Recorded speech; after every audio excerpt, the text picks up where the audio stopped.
Hello students, I have told you in the previous video that what was the Renaissance period, what were the causes of Renaissance period.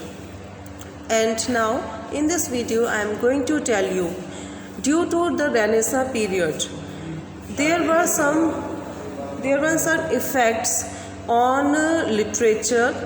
So in this video I am going to tell you what were the changes which happened in this Renaissance period, during the Renaissance period, because there was a huge change in the mind of humans. So there was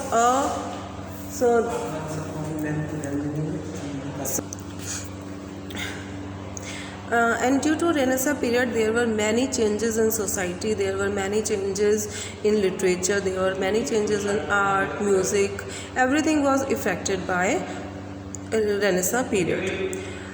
So मैं इस video में आपको यही बताने जा रही हूँ. Look at the PPT.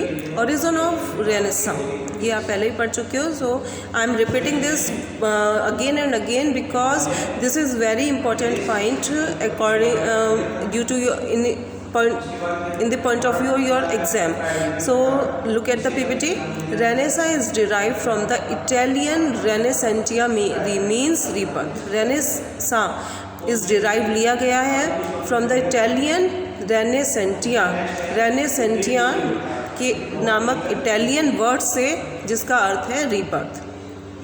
The French historian Julius Michelet used Renaissance for the first time. ये भी मैं आपको पहले ही करा चुकी हूँ. French historian Julius Michelet was the first man who used renaissance word for the first time. Italy was the cradle of renaissance. Italy जो है वहाँ पर रेनेसांस की शुरुआत हुई थी. क्रेडल मीन्स होता है पालना, झूला.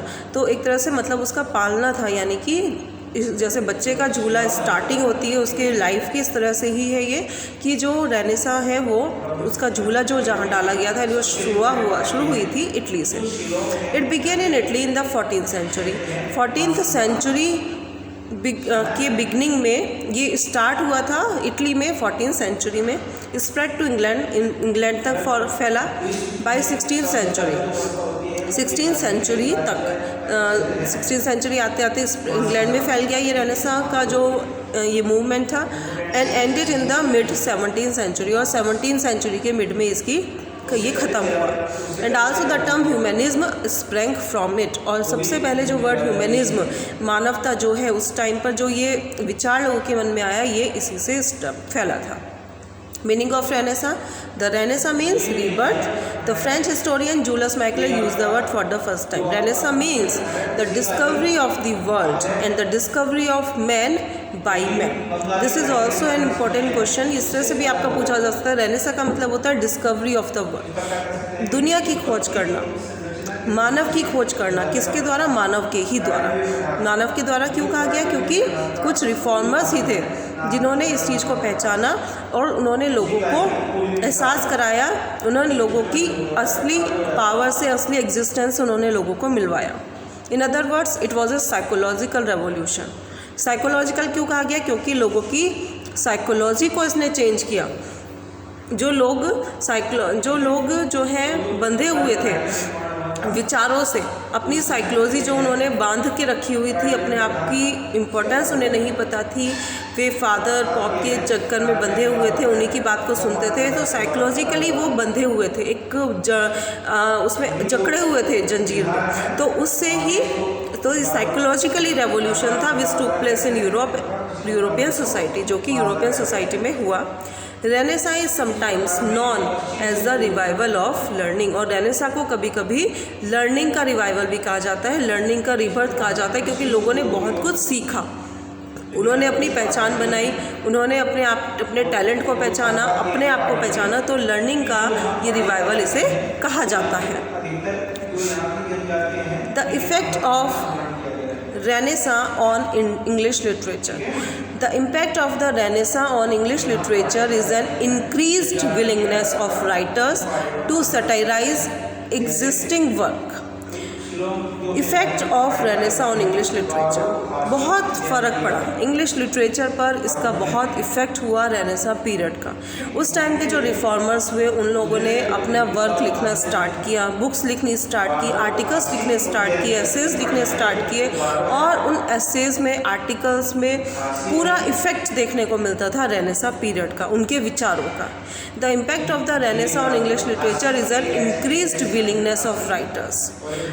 इंक्रीज्ड विलिंगनेस यानी राइटर्स ने अपनी इच्छा से लिखना शुरू किया इंग्लिश लिटरेचर में टू सटाइराइज एग्जिस्टिंग वर्क। जो उस टाइम वर्क लिखा गया था, जो कि पॉप के एडमायर में जो वर्क लिखे जाते थे, फादर के एडमायर में जो वर्क लिखे जाते थे, क्रिश्चियनिटी के एडमायर में वर्क लिखे जाते थे, उन सबको उन्होंने सटाइराइज किया, उन्होंने लोगों को रियलिटी दिखाई अपने वर्क के थ्रू।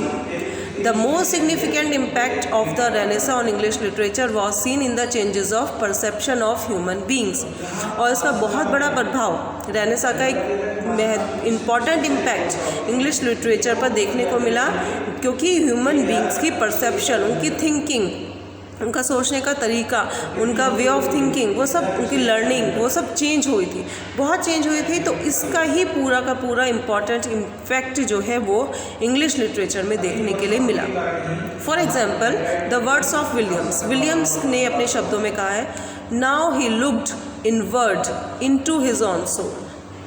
अब वो जो है उसने अपने अंदर झांक कर देखा, यानी जब उसको भी ये एहसास हुआ कि वाकई जो सोसाइटी में हो रहा है, जो इतना करप्शन फैला हुआ है, फादर, पॉप, क्लर्जीमैन, चर्च, ये सब कुछ नहीं, इन लोगों ने सब गलत सिखा रखा है। तो यानी कि उसने क्या करा, अपनी सोल में झांक कर देखा, अपनी आत्मा में, अपने अंतरात्मा में झांक कर देखा, यानी अपने आप से क्वेश्चन पूछे कि क्या ये सब सही हो रहा है। Seeking the meaning of experience in terms of his free individuality, और साथ ही उसने अपनी इंडिविजुअलिटी को, अपने आप को फ्री करने के लिए, यानी इन क्रिश्चियनिटी से, इन फादर पॉप के उपदेशों से, इनकी सिखाई बातों से अपने आप को अलग करने के लिए उसने एक्सपीरियंस, इस को ढूंढने के लिए, अपने आप को इन चीज़ों से फ्री करने के लिए, अपनी सोल को, अपनी बॉडी को, अपनी फिजिकल बॉडी को और अपनी सोल को इससे फ्री करने के लिए उसने खोज शुरू करी। The Renaissance brought about a new spirit in English literature in all its aspect। जो रेनेसा है वो इंग्लिश लिटरेचर में एक नई आत्मा को लेके आया, हर पहलू में।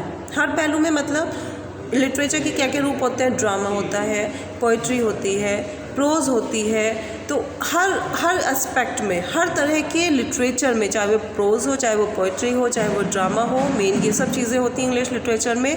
तो उसमें एक नई आत्मा आई, एक नई स्पिरिट आई, यानी उसमें लोगों ने वो सब लिखना, देखना, दिखाना, ड्रामा में उन सब दिखाना स्टार्ट किया जो वाकई ही रियलिटी थी, ह्यूमन बींग्स की रियलिटी थी, ह्यूमन बींग्स का असली टैलेंट था, ह्यूमन बींग्स की असली एग्जिस्टेंस थी, ह्यूमन बींग्स की असली इम्पोर्टेंस थी। The thirst for classical learning also gave a new impetus to literature। और ये जो थर्स्ट थी क्लासिकल लर्निंग की, यानी जो उस time ancient text, ancient culture, Greek text, Roman culture, Roman text, जो रिफॉर्मर्स ने जिसको रिबर्थ किया, रीअवेक किया, रिवाइव किया, उनको वो वापस सोसाइटी में उस चीज़ों को लेके आए। तो उस क्लासिकल, उन चीज़ों को सीखने की इच्छा ने, उन क्लासिकल लर्निंग यानी जो पुराने जो चले आ रहे थे टेक्स्ट वगैरह, उसको सीखने की जो इच्छा थी, उसने क्या किया, new impetus to literature. New impetus मतलब एक न्यू फोर्स दी, एक एनर्जी दी, एक लिटरेचर को एक नई एनर्जी दी, जिसका प्रभाव हमें हर तरह के लिटरेचर पर देखने के लिए मिला। All the forms of literature were developed during this period. जितना भी लिटरेचर के जितने भी फॉर्म्स है, ये जैसे मैंने आपको बताया, पोइट्री, प्रोज, ड्रामा, ये सब जो है इस पीरियड के दौरान काफ़ी डेवलप हुए, काफ़ी उनका विकास हुआ। बहुत अच्छी अच्छी पोइट्रीज़ लिखी गई, बहुत अच्छे अच्छे ड्रामा लिखे गए। विलियम शेक्सपियर भी इसी टाइम के थे जब उन्होंने इतने हमें ट्रेजेडीज़ दी, ड्रामा में भी इतने सारे फॉर्म्स दिए, ट्रेजी कॉमेडी दी, ट्रेजेडी दी, कॉमेडी दी। तो ड्रामा में भी अलग अलग फॉर्म्स थी, प्रोज में अलग अलग फॉर्म्स थी, पोइट्री में अलग अलग फॉर्म्स थी। तो इन सब का बहुत ही अच्छा डेवलपमेंट इस पीरियड के दौरान हुआ, क्योंकि लिटरेचर को एक बहुत ही एनर्जी मिली रेनेसां पीरियड के दौरान, जब लोगों ने अपने एंशिएंट कल्चर को पहचाना। So students, I complete this video